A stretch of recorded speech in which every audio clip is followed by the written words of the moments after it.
7 चरणों में चुनाव संपन्न होने के पश्चात नरेंद्र मोदी ने तीसरी बार प्रधानमंत्री के रूप में शपथ लेकर एनडीए सरकार का गठन किया। मैं नरेंद्र दामोदर दास मोदी ईश्वर की शपथ लेता हूं कि मैं विधि द्वारा स्थापित भारत के संविधान के प्रति सच्ची श्रद्धा और निष्ठा रखूंगा। मैं भारत की प्रभुता और अखंडता अक्षुण्ण रखूंगा।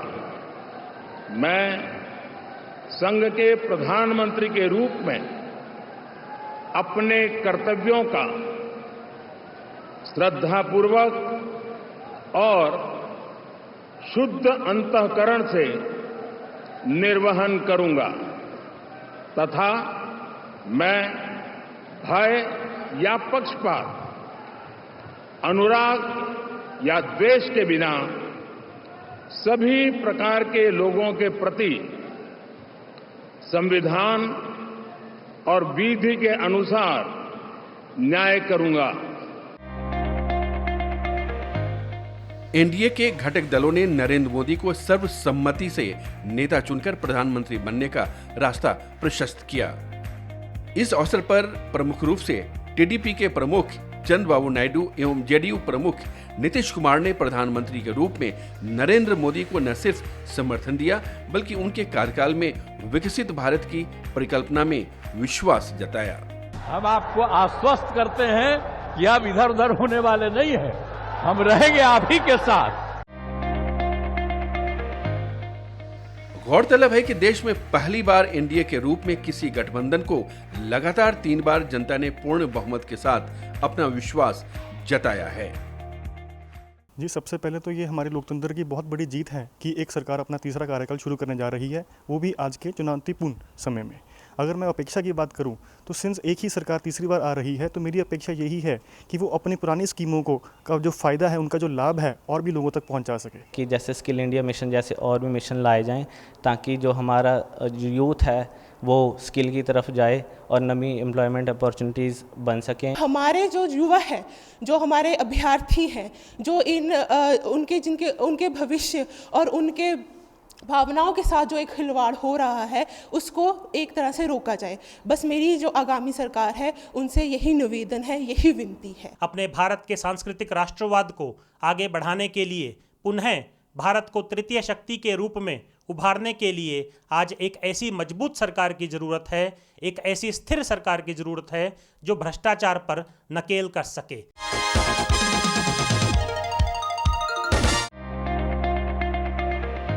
पिछले दिनों सरकारी कार्यों में राजभाषा हिंदी को बढ़ावा देने के लिए दूरदर्शन चंडीगढ़ के सम्मेलन कक्ष में कार्यशाला का आयोजन किया गया।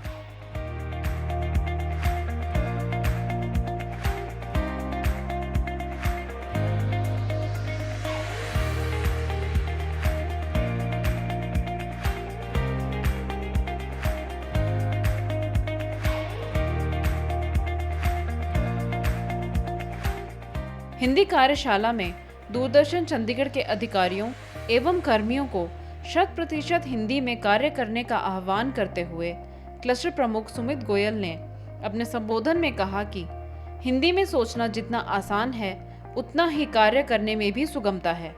बस जरूरत है हिंदी से प्रेरणा लेने की।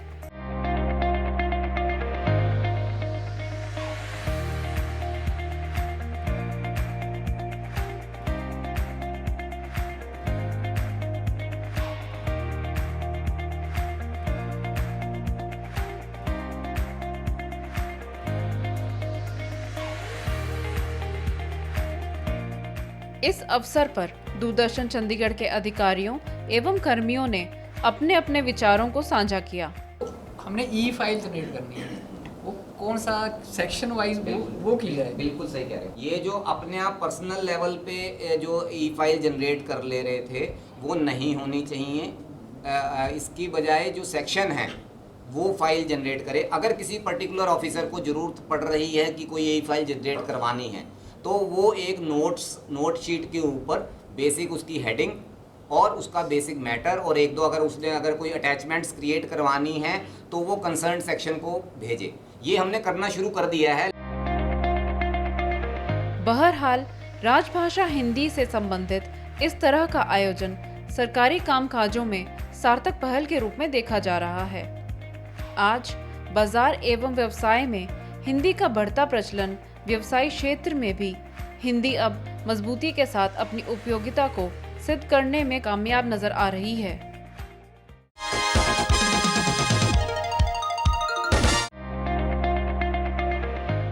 T20 वर्ल्ड कप का आगाज हो चुका है। पहली बार T20 का आयोजन अमेरिका में किया जा रहा है।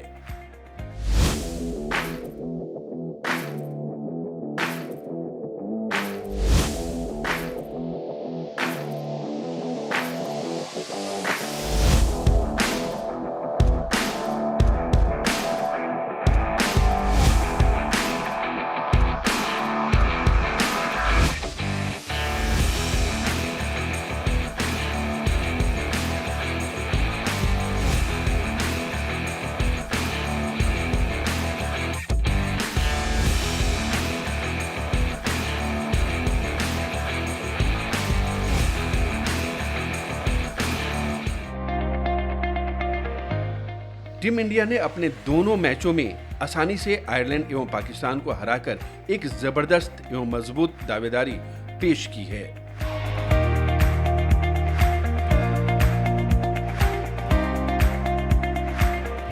तो दूसरी तरफ पहली बार खेल रहे अमेरिकन क्रिकेट टीम ने पाकिस्तान को आसानी से हरा दिया। इससे उलटफेर होने की संभावनाएं और बढ़ जाती है। इस बार तो बहुत हाई होप्स हैं। इस बार लग रहा है कि इस बार तो वर्ल्ड कप हम जीत ही जाएंगे। जी, T20 वर्ल्ड कप से पहले अभी हमने 2 महीने बड़ा IPL जो किया है, वो क्रिकेट का त्यौहार जिसे कहते हैं, वो उससे अभी गुजर के चुके हैं। उसमें हमने काफ़ी इंडियन प्लेयर्स की काफ़ी अच्छी परफॉर्मेंस देखी है। अगर हम बात करें विराट कोहली की, इतने उनकी उम्र होने के बावजूद भी वो ऑरेंज प्लेयर के सबसे बड़े प्रतिद्वंदी थे और उन्होंने बहुत ही अच्छी बैटिंग करके एक बार फिर से अपना लोहा मनवाया है। न्यूयॉर्क में हो रहा है वर्ल्ड कप, तो बहुत न्यू टीम्स आई है USA जैसे, तो उनके लिए एक नया एक्सपीरियंस है USA के लिए। इंडिया ने न्यूयॉर्क में ट्रेनिंग की है, तो आई होप इंडिया जीते।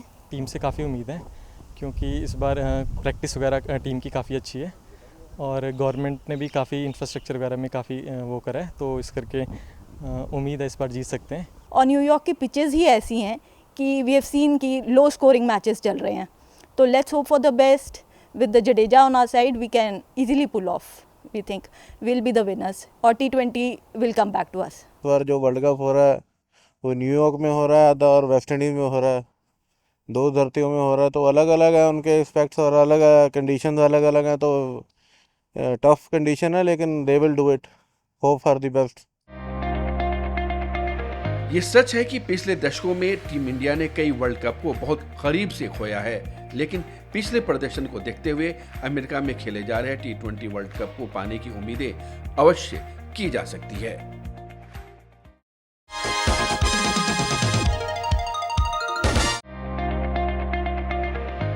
आज युवाओं में मोबाइल का चलन एवं निर्भरता एक खतरनाक मोड़ पर आ चुकी है। इससे आज का युवा कई विसंगतियों का शिकार होता हुआ नजर आ रहा है। देखिए, मोबाइल का कोई बेनिफिट तो है जो वो बहुत दूर तक है, लेकिन अगर उसका पहले डिसएडवांटेज देखी जाए तो वही ज़्यादा है, क्योंकि आजकल कोई भी बालक, कोई भी छात्र, कोई भी विद्यार्थी, कोई भी व्यक्ति बिना मोबाइल के अपनी ज़िंदगी की जो है परिधि को पूरी नहीं कर सकता। उसे लगता है कि मोबाइल के चारों ओर, अगर बेड के नीचे, बिस्तर के नीचे, पिलो के नीचे उसका मोबाइल नहीं है तो वो बहुत विचलित है। और इस मोबाइल का जो है, इसने हमारी शिक्षा को भी बहुत हद तक नुकसान पहुंचाया है। सोशल मीडिया और मोबाइल, जैसे जैसे कि हम जानते हैं कि technology has always been beneficial to us, लेकिन इसके बहुत ज़्यादा नुकसान भी हैं। गवर्नमेंट की तरफ से भी थोड़ी सी रेगुलेशंस हमें चाहिए कि जो सोशल मीडिया एक मासेस की ओपिनियन को कहीं से कुछ अच्छा और बुरा दोनों तरफ से मोल्ड कर सकता है। Social media plays a very important role in making masses aware about certain things. बदलते समय के साथ मोबाइल का इस्तेमाल ज़रूरी है, लेकिन इसके कुप्रभाव पर भी ध्यान देने की आवश्यकता महसूस की जाने लगी है। तो मोबाइल यूज़ करने से जो बच्चे हैं वो गेम्स खेल रहे हैं, ऑनलाइन गेम्स। अब जब हम ऑनलाइन गेम्स खेलते हैं तो हम अपनी फ़ोटोज़, अपना कैमरा ऑन रखते हैं, तो जो फ्रॉडर्स हैं वो इन फ़ोटोज़ को लेके जो उसको गलत यूज़ करते हैं उनको चेंज करके फेसबुक पे डाल सकते हैं। तो हमें इससे अवॉइड करना चाहिए। जी, इन नुकसानों को हम काफ़ी ज़्यादा एस्पेक्ट्स में देख सकते हैं। अगर हम पहले बात करें इमोशनल एस्पेक्ट की, आज का युवा सारा दिन फ़ोन पे यूज़ कर रहा है, लेकिन फिर भी वो खुद को अकेला महसूस करता है। उसको लगता है उसका कोई दोस्त नहीं है, उसका सोशल सर्कल नहीं है। जो उसके दोस्त हैं वो सिर्फ उसके फ़ोन के अंदर ही उसको देखने को मिलते हैं। अगर हम अगली बात करें इंटेलेक्चुअल एस्पेक्ट की, जो आज के युवा है उसका अटेंशन स्पैन, उसका सोचने का तरीका, उसका कुछ चीज़ों को समझने का तरीका बहुत ही डिफरेंट हो चुका है। पहला तो सर हेल्थ पे, और जो मैं कहूँ तो जैसे उनके ऊपर आई स्ट्रेन बहुत पड़ता है, फिर सर उनकी स्लीप पे इफ़ेक्ट बहुत पड़ता है। तीसरा सर उनको स्ट्रेस बहुत ज़्यादा है। चौथा कहें तो सर खेल जो हम पहले प्लेग्राउंड्स में खेलते, अब वो ऑनलाइन खेल रहे हैं, फ़ोन्स पे खेल रहे हैं। फिर सर स्टडी की तरफ ध्यान उनका कम है, क्योंकि उनको मोबाइल्स ही इतने प्रोवाइड कर दिए गए हैं कि उनका ध्यान हट जाता है। मोबाइल के रेडिएशन से अल्प आयु में कई तरह की बीमारियों का होना एक गंभीर विषय है, तो दूसरी तरफ मोबाइल के कारण युवाओं में किताबों से दूरी होने का मामला भी सामने आ रहा है। देखो, आजकल का जो युवा है, जो बच्चा है, वो पढ़ाई पे ध्यान ना देके मोबाइल पे केंद्रित हो गया है। वो दिन रात मोबाइल का यूज़ कर रहा है। जब उसे किताबें पढ़नी चाहिए, फिजिकल बुक्स पढ़नी चाहिए, उसकी जगह वो मोबाइल का यूज़ कर रहा है, यूट्यूब का यूज़ कर रहा है, तो इससे उसकी जो आँखें हैं वो भी ख़राब हो रही हैं। फिर हमारे पास जो युवा है वो डेटिंग ऐप्स यूज़ कर रहे हैं, वो ऑनलाइन गेम्स खेल रहे हैं। वो उससे क्या होता है कि जो हमारा पर्सनल डेटा है वो लीक हो जाता है, और जो साइबर फ्रॉडर्स हैं उस डेटा को मिसयूज़ करके हमारे पास फेसबुक के ज़रिए उनकी फ़ोटोज़ को चेंज करके हमारे पास भेज देते हैं, और फिर हमारे पास साइबर ग्रूमिंग करते हैं। वो आज की जो युवा दौर पे लोग, जो स्पेशली बच्चे हैं, यंगस्टर्स हैं, वो दूसरों से, अपने आसपास के लोगों से कनेक्ट होना ही भूल गए हैं। उनको लगता है कनेक्ट होना मोबाइल पे रील देखना, सोशल मीडिया पे चीज़ों को शेयर करना, व्हाट्सएप चलाना, मूवीज़ देखना, ये सब चीज़ें ही रह गई हैं। तो इससे बच्चों को बचना चाहिए। बहरहाल बदलते समय के साथ तकनीक एवं विज्ञान का इस्तेमाल ज़रूरी है, लेकिन गैर ज़रूरी इस्तेमाल से वरदान रूपी चीज़ें अभिशाप बनकर हमारी ज़िंदगी के मकसद को तबाह करती हुई नज़र आ रही हैं।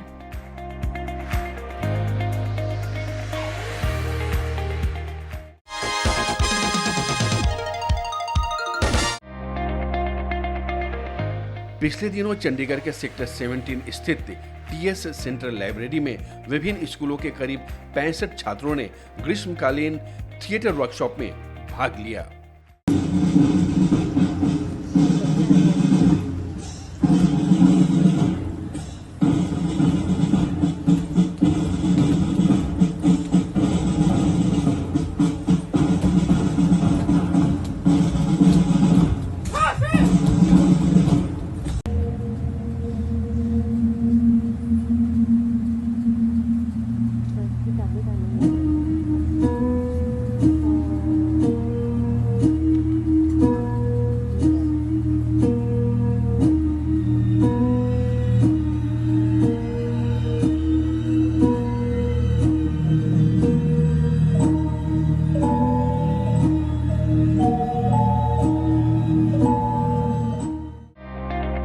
री ऑफ होप शीर्षक से आयोजित इस वर्कशॉप में युवाओं ने थिएटर से संबंधित बारीकियों को समझने का सफल प्रयास किया। Interact with others, read of their own choices, because everything is here on open shelves.